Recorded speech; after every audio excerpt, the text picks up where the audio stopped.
Assalamualaikum warahmatullahi wabarakatuh. Bismillahirrahmanirrahim. Hamdan wa syukran lillah, sholatan wa salaman ala rasulillah, amma ba'dah. Segala puji bagi Allah, Tuhan seru sekalian alam, yang telah mempertemukan kembali kita pada bulan yang penuh barokah, bulan di mana mendidik kita untuk sabar, ikhlas, dan juga bersyukur kepada Allah Subhanahu wa Ta'ala. Pada kesempatan yang baik ini, kami akan menyampaikan sebuah tema, yaitu sabar, syukur, dan ikhlas. Allah berfirman dalam Al-Quran surat Al-Hujurat ayat 33. A'udzu billahi minasyaitonir rajim. Bismillahirrahmanirrahim. Ya ayyuhan nas, inna khalaqnakum min dzakari wa untha wa ja'alnakum syu'uban wa qabaila lita'arafu. Inna akramakum indallahi atqakum. Innallaha alimun khabir. Wahai manusia, sesungguhnya kami ciptakan kalian dari jenis laki-laki dan perempuan, dan kami jadikan kalian berbangsa-bangsa dan bersuku-suku untuk saling mengenal. Sesungguhnya manusia yang paling mulia adalah yang paling bertakwa. Pemirsa yang dirahmati Allah Subhanahu wa Ta'ala, dalam ayat tersebut di atas dapat kita garis bawahi bahwasanya manusia hidup di dunia ini memiliki dua hubungan, yaitu muamalatum Allah, yaitu hubungan secara vertikal bersama Allah Subhanahu wa Ta'ala, dan yang kedua secara horizontal, yaitu muamalatum al-khalqi, yaitu sesama manusia. Dan dalam mengarungi kehidupan, tentunya manusia itu menemui beberapa permasalahan dalam kehidupannya, yang mana permasalahan itu akan bisa terselesaikan jika orang tersebut berpegang teguh pada 3 pilar, yaitu sabar, syukur, dan ikhlas. Yang pertama adalah kita bahas sabar. Para ulama bersepakat membagi sabar itu menjadi 3 tingkatan, yaitu sabar dalam menjalani ketaatan, yang kedua sabar dalam meninggalkan maksiat, dan yang ketiga sabar dalam menghadapi cobaan dari Allah Subhanahu wa Ta'ala. Pemirsa, sabar memang mudah untuk diucapkan, tetapi sangat sulit untuk dilaksanakan. Karena sabar adalah bukan hanya diam dan pasrah, akan tetapi sabar di sini adalah memiliki ciri-ciri. Yang pertama, orang yang sabar akan mampu menahan dan tidak mengeluh.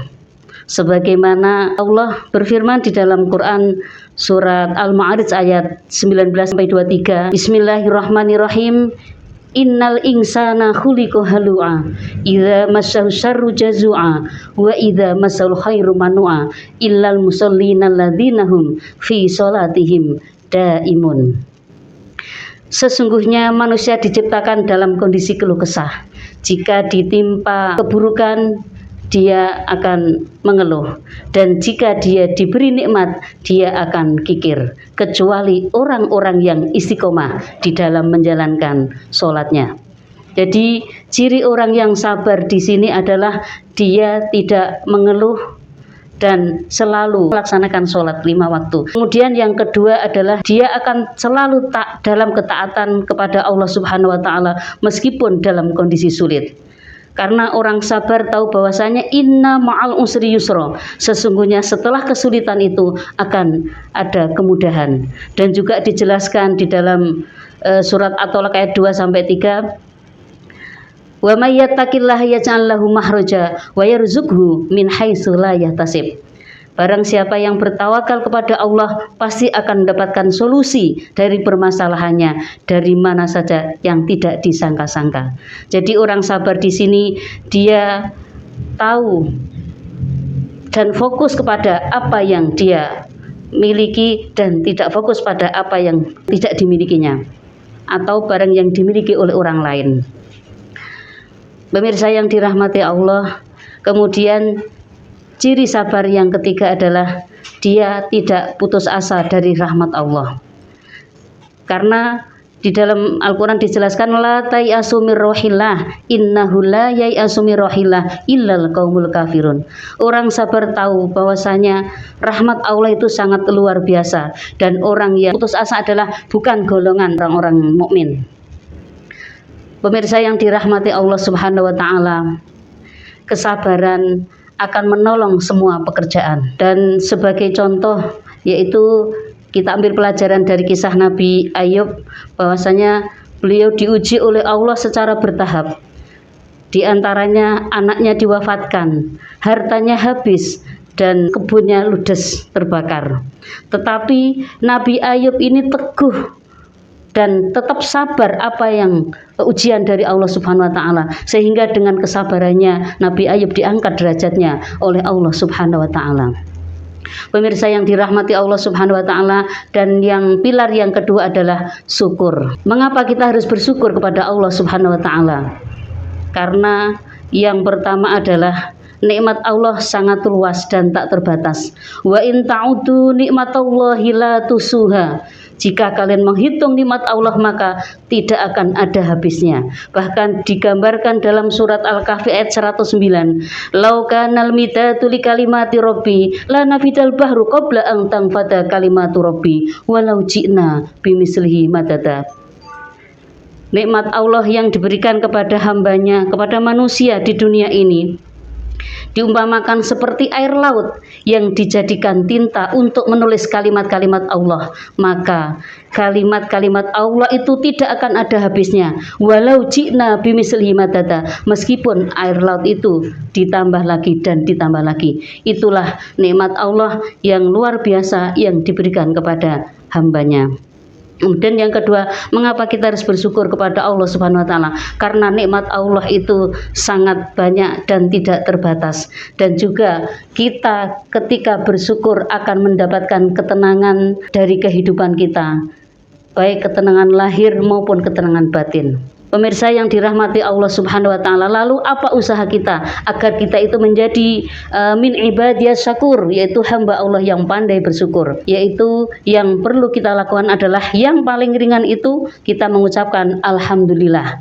Setiap kita menerima nikmat, ditolong orang lain, maka jangan lupa kita ucapkan alhamdulillahirabbil alamin dan terima kasih. Kemudian kita belajar dari Nabi Ibrahim yang selalu memanjatkan doa bentuk syukurnya kepada Allah. Rabbi auzi'ni an askura ni'mataka allati an'amta alayya wa ala walidayya wa an a'mala sholihan tardha. Ya Tuhanku, berilah aku kemampuan untuk mampu mensyukuri nikmat-nikmat yang telah Engkau berikan, dan jadikan aku hamba-Mu yang Engkau ridhoi. Pemirsa yang dirahmati Allah Subhanahu wa taala, kemudian pilar yang ketiga adalah ikhlas.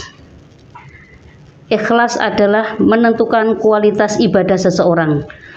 Karena ikhlas itu adalah memurnikan niat. Innamal a'malu binniyat. Sesungguhnya pekerjaan itu tergantung kepada niatnya. Dan sekali lagi ruhul ibadah, rohnya ibadah adalah ikhlas. Menentukan kualitas ibadah seseorang adalah keikhlasan tersebut. Seperti halnya akar pohon yang tidak kelihatan, dia akan menentukan kualitas buahnya. Sehingga jika kita beramal sedikit tetapi didasari dengan ikhlas, insya Allah akan menjadi besar di mata Allah Subhanahu wa taala. Dan jika kita beramal besar tetapi tidak didasari dengan rasa ikhlas, akan menjadi kecil di mata Allah Subhanahu wa taala. Pemirsa yang dirahmati Allah, itulah tiga pilar sabar, syukur, dan ikhlas. Jika dimiliki oleh seorang mukmin, maka akan mampu membuka ketenangan hidup dan rahasia kebahagiaan akhirat. Apalagi pada bulan Ramadan ini, insya Allah akan digolongkan menjadi orang-orang yang menggapai derajat takwa, dan tentunya balasannya adalah surga. Karena sabar menjaga kita saat diuji, syukur menjaga kita saat menerima nikmat dan ikhlas menjaga amalan kita. Dan mudah-mudahan Allah menerima segala amalan kita pada bulan Ramadan ini. Demikian, kurang lebihnya mohon maaf. Billahi taufik wal hidayah wa ridha wal inayah. Ihdinas siratal mustaqim. Wassalamualaikum warahmatullahi wabarakatuh.